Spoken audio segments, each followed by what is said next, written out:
Hey everyone, I hope that you all had a wonderful spring break. I do realize that was like a week and a half ago and that we've already moved on from there. But I hope that it was a great one. I hope it was restful and that you were able to accomplish the things that you were hoping to get done.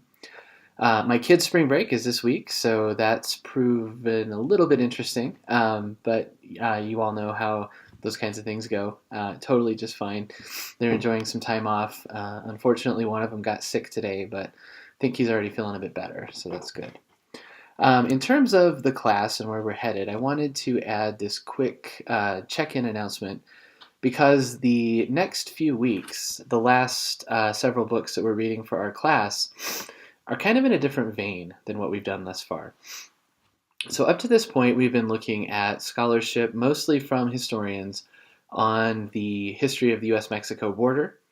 We've covered a chronology roughly from the US Mexican War um, up to, I think we can say, maybe the 1970s in terms of really good coverage.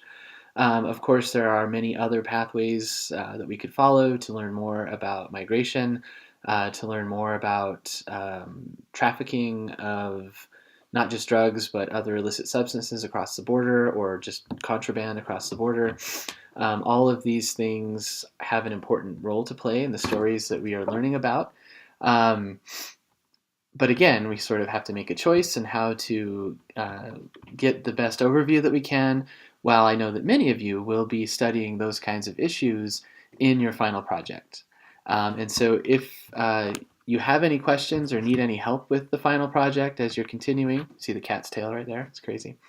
Um, please don't hesitate to ask those. A few of you have already checked in a little bit as you've been doing your research. I'm always happy to help out, especially if you just have questions about maybe additional resources you'd like to find or directions you'd like to take, or even if you have questions about how to best utilize the technology to create your story map or timeline. I'm happy to help with all of those various things. So again, please don't hesitate to ask. We're headed in that direction. The first week of May is when we'll have our kind of last work period to work on those projects and get them in. In terms of the coverage then of the books that we'll be reading for the next few weeks, instead of focusing on scholarship, we're going to we're not stepping away from scholarship completely, but we are going to have a memoir. So next week we're going to read Francisco Cantu's The Line Becomes a River. His is a memoir of a Hispanic American who served as a Border Patrol agent.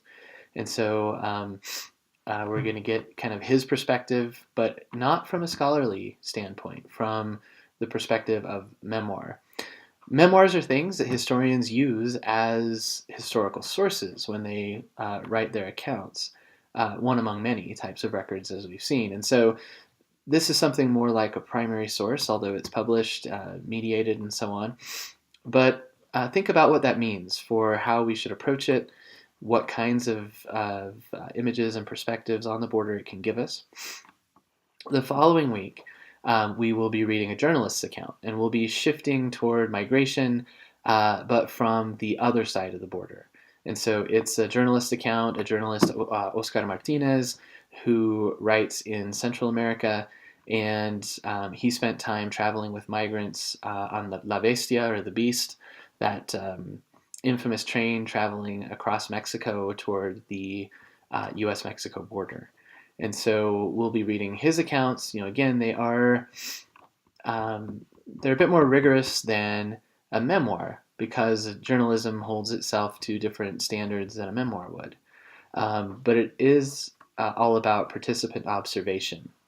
And so I think the common theme that we'll have for these last few, whether it's a memoir, whether it's journalism, or the last week when we look at The Shadow of the Wall, that one is written by a group of social scientists who are thinking about how scholars of the border should relate to current policies about the border.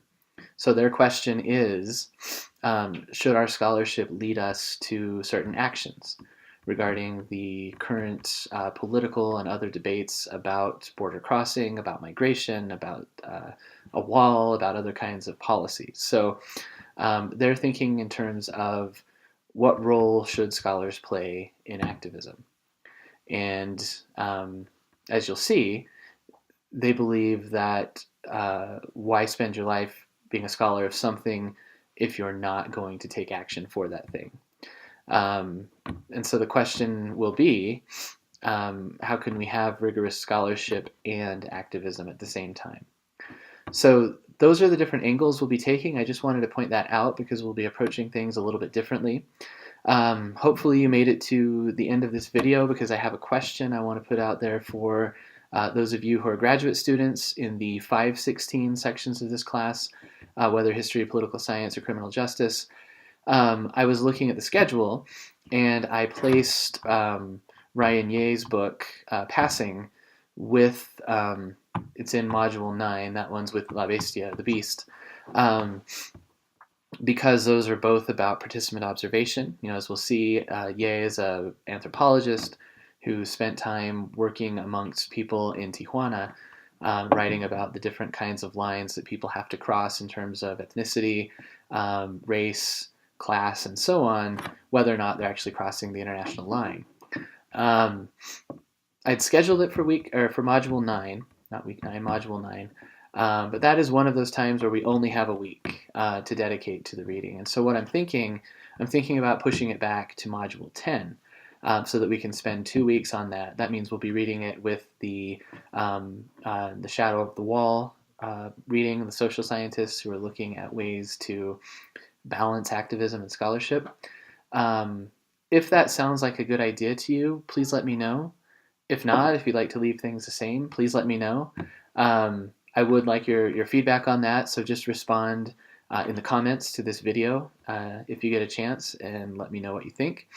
I was thinking it might be better to just have a little longer with that book before we finish things up and turn to the final project. So I'll stop rambling now. I hope that you're all doing well, and I look forward to the next few weeks together.